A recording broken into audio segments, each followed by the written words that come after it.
आपके यहाँ भी आरक्षण की व्यवस्था थी मनुस्मृति में। मनुस्मृति में आपने शूद्रों का काम बांट रखा था, आज भी आप उसकी वकालत कर रहे हो। कहते हैं आपने एक यादव कथावाचक को इसलिए मारा कि वो ब्राह्मण नहीं है। तो कौन बांट रहा, संविधान बांट रहा या मनुस्मृति बांट रही, वो देखिए।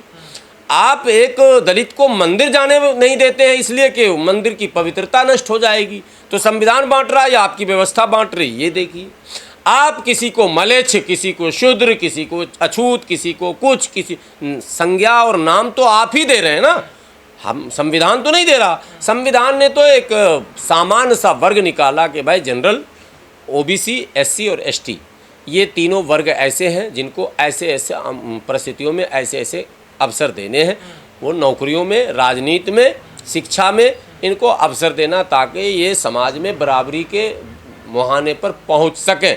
इनको संघर्ष करने का, इनको पढ़ने का, लिखने का, बोलने का, समझने का अवसर मिल पाए। आपके यहाँ तो शूद्र धन भी जमा नहीं कर सकता, शिक्षा भी प्राप्त नहीं कर सकता। मैं ज़्यादा उस पर जाना नहीं चाहता हूँ। वहाँ तो कानों में शीशा पिघला के डाल देने का, जीभा काट लेने की बात है।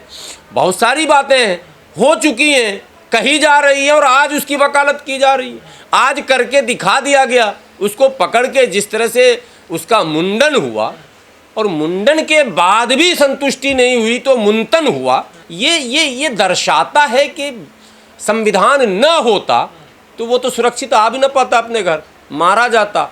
संविधान न होता तो शूद्र को मारना कोई अपराध भी न होता। दिक्कत संविधान से, आरक्षण से, शंकराचार्य को संविधान से है।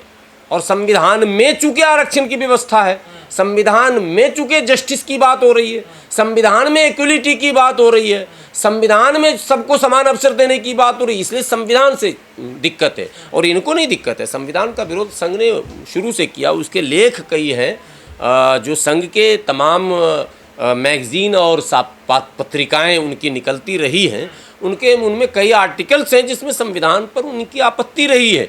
वो 1948 से विरोध कर रहे हैं। 49 में जब संविधान बन के नवंबर में तैयार हुआ तब भी उन्होंने आपत्ति जताई, 50 में जब लागू हुआ तब भी आपत्ति जताई, आज भी आपत्ति जब उनको अवसर मिल जाता तो संविधान की वो ऐसी तैसी कर भी देते हैं। EWS का तो विरोध नहीं करते ना शंकराचार्य, बात समझे नहीं। ये तो यही समझना समाज को।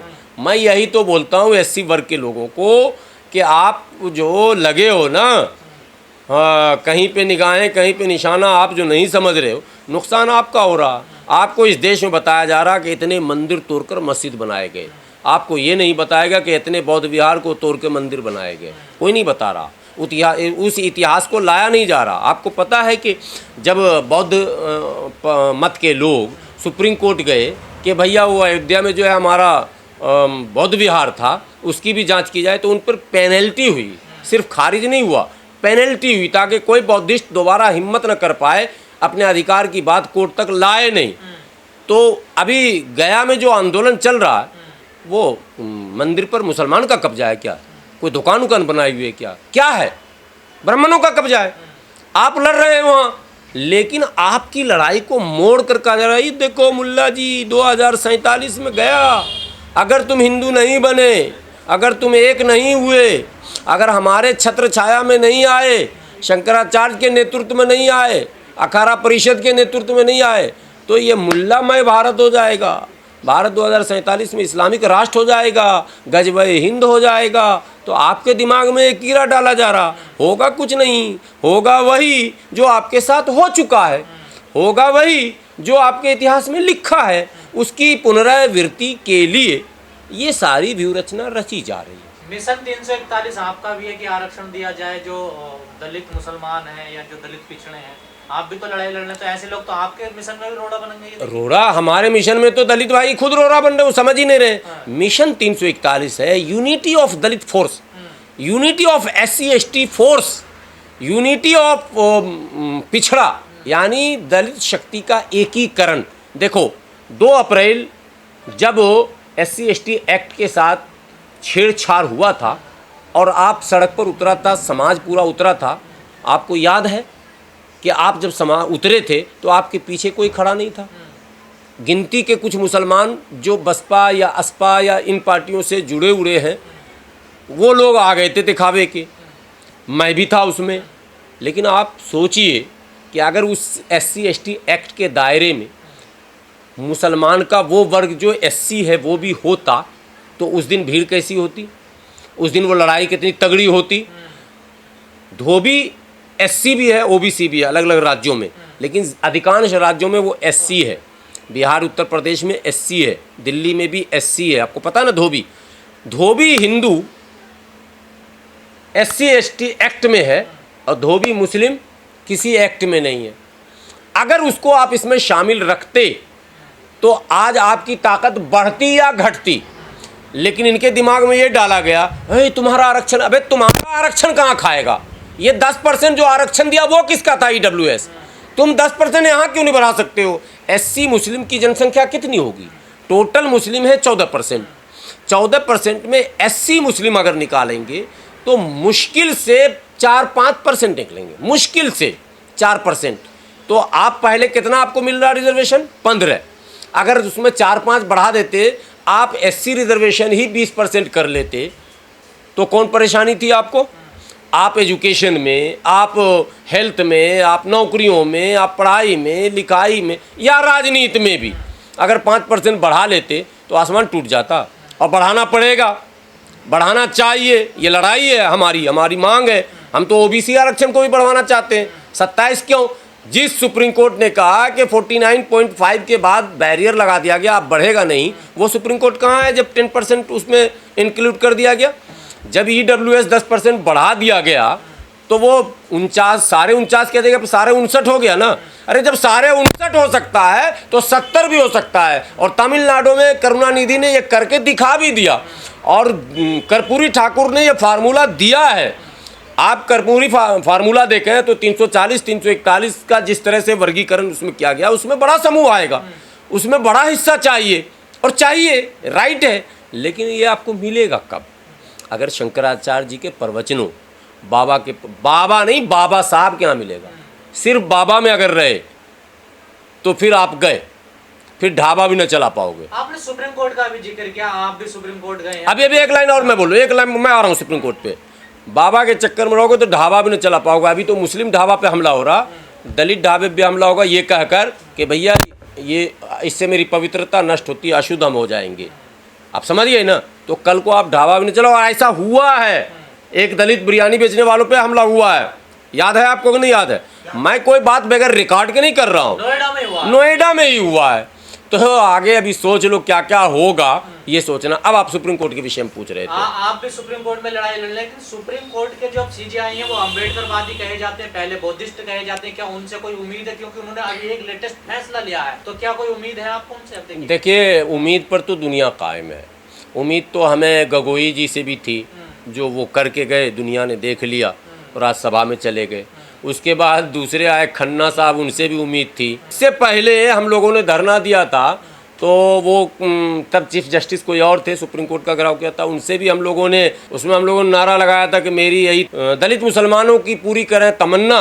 जस्टिस रमन्ना जी थे, रमन्ना जी चीफ जस्टिस थे। तो सबसे उम्मीद हम लोग लगा रहे हैं। लेकिन एक सवाल जुडिशियरी पर है, एकदम क्लियर कट। तो लोग बोलने में डरने लग गए, जहाँ जो बोलता वहीं FIR होने लगता है। लेकिन क्लियर कट सवाल, अयोध्या डिस्प्यूट हाई कोर्ट में था, इलाहाबाद हाई कोर्ट में। 2010-11 में वो आ गया सुप्रीम कोर्ट में। 2010-11 में अयोध्या डिस्प्यूट आया, मात्र 9 साल में आपने निर्णय सुना दिया। ठीक है, मैंने विरोध नहीं किया, स्वीकार किया। आर्टिकल 341 पर रिलीजियस बैन के खिलाफ 2004 में PIL नंबर 180/2004 जो हम लोग डाले हुए हैं, अब तक उस पर कोई सुनवाई नहीं। जुडिशरी पर यह सवाल है कि मुकदमे की गंभीरता को आप क्यों नहीं समझते। 17 PIL हैं अनुच्छेद 341 पर धार्मिक प्रतिबंध के खिलाफ, लेकिन सुप्रीम कोर्ट नहीं सुन रही है। इस लड़ाई में धार कब आएगा। दलित भाइयों को एक और बात बता देता हूँ, ये प्रतिबंध केवल मुस्लिम दलित पर नहीं है, ये प्रतिबंध हिंदू दलितों पर भी है। आप पर क्या है वो आपको बता देता हूँ।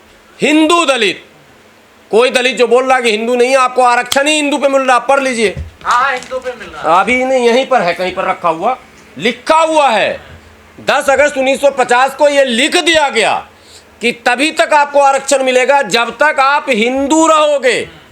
अगर आपने इस्लाम, क्रिश्चियनिटी या और किसी धर्म को अपना लिया तो आपकी ये सारी सुविधाएं आपसे छीन ली जाएंगी। तो मतलब तो प्रतिबंध आप पे भी है, जबकि हमारा संविधान कह रहा है कि ये हमारी इच्छा है कि हम हिंदू रहें, मुस्लिम रहें, सिख रहें, ईसाई रहें, जैन रहें, पारसी रहें, बौद्धिस्ट रहें, या हम नास्तिक बन जाएं, हम स्वतंत्र हैं इस भारत में। लेकिन हमारी स्वतंत्रता छीनी गई, आप स्वतंत्र नहीं हैं। आप अगर स्वतंत्र हैं तो इस्लाम धर्म स्वीकार करके या क्रिश्चियनिटी स्वीकार करके बताइए, आपकी नौकरी न चली जाए तो आप कहना। जो एससी कोटे से नौकरी पर हैं, जो एससी कोटे से लोकसभा, राज्यसभा में, विधानसभा में हैं, वो अगर क्रिश्चियन या इस्लाम धर्म स्वीकार करते हैं, उनकी सदस्यता रद्द की जाएगी, ये कानून है।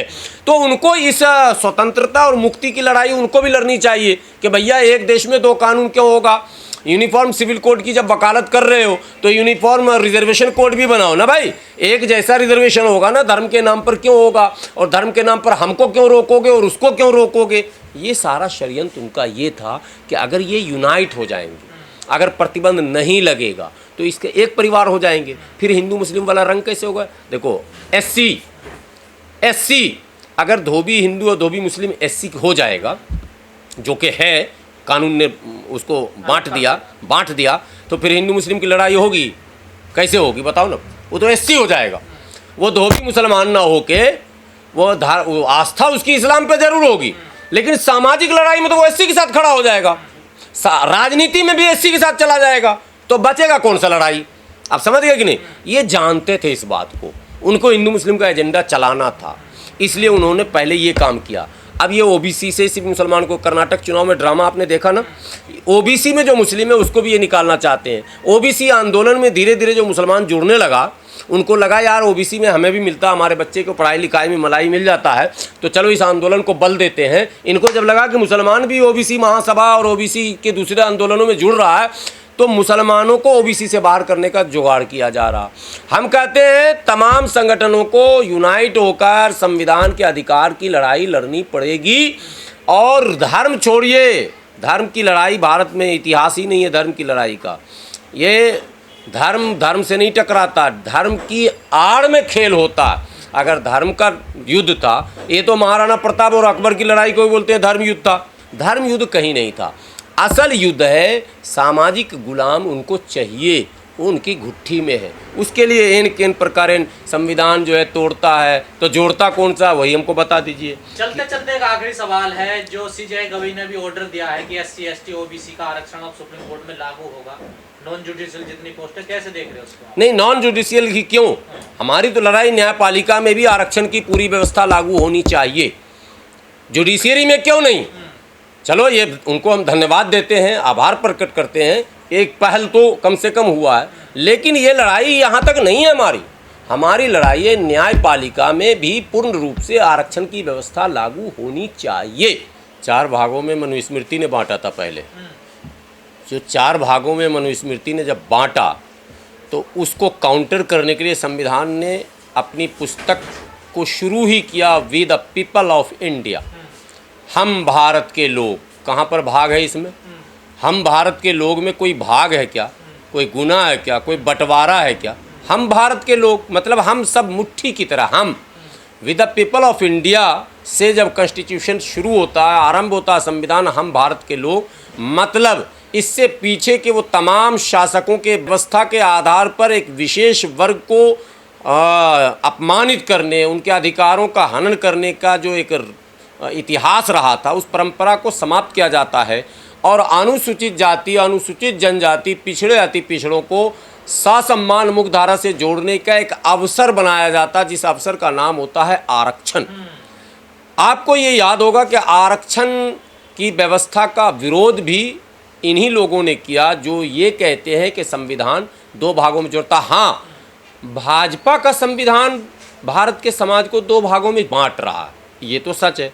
जैसे मुसलमान सड़क पर नमाज पढ़े तो भारत की पुलिस उसके पर लात मारती है, ठीक है, और अगर कांवरिया जाते हैं तो वही पुलिस कोई दूसरी नहीं है, पुलिस वही है, उनको फूल बरसा रहे हैं, माला पहना रहे हैं। हद तो ये है कि कांवरिया के उपद्रव पर भी पुलिस कुछ नहीं कर पा रही है। उल्टा जिसके साथ दुर्व्यवहार हो रहा, जिसकी गाड़ियाँ टूटी गई, जिसको मारा गया, पीटा गया, उसी को पकड़ के पुलिस किसी तरह से भीड़ से बचा के निकाल ले जाती है। इसी को सफलता कहती है कि हम आपको बचा लिए, वरना आप बच नहीं पाते, मैं नहीं रहता तो। ये दो संविधान भाजपा कर रही है, संविधान नहीं कर रहा। संविधान तो कह रहा है कि जस्टिस हो, चाहे क्या कहते हैं अवसर हो, चाहे उनके लिए एजुकेशन हो, चाहे उनको नौकरी हो, सबको समान अवसर दिया जाएगा। आबादी के अनुपात में उनकी उपस्थिति दिखनी चाहिए, इसके लिए संविधान ने एक व्यवस्था बनाई है। संविधान ने कहा कि न्याय के उस चौखट पर जब आप जाओगे जिसे आप न्यायालय कहते हो, न्यायालय में आपसे कभी धर्म और जाति नहीं पूछी जाएगी, आपसे संविधान के अनुसार किए गए कार्यों का प्रश्न होगा और उसी के संविधान को देखकर ही आपको उत्तर दिया जाएगा, यानी न्याय सुनाया जाएगा। उसमें मनुस्मृति, कुरान, हदीस या गीता, रामायण या दूसरी किताबें, गुरु ग्रंथ साहब इत्यादि नहीं पढ़ी जाती है, संविधान पढ़ा जाता है। बहस जो वकील करते हैं वो संविधान के अकॉर्डिंग करते हैं, पक्ष जो दोनों पक्ष रखता है अपना पक्ष, वो संविधान के अनुकूल रखता है। तो संविधान कहाँ दो भागों में बांट रहा किसी को? वो कह रहे आरक्षण की व्यवस्था की है संविधान में, तो ये कौन सी गलत कर दी है आरक्षण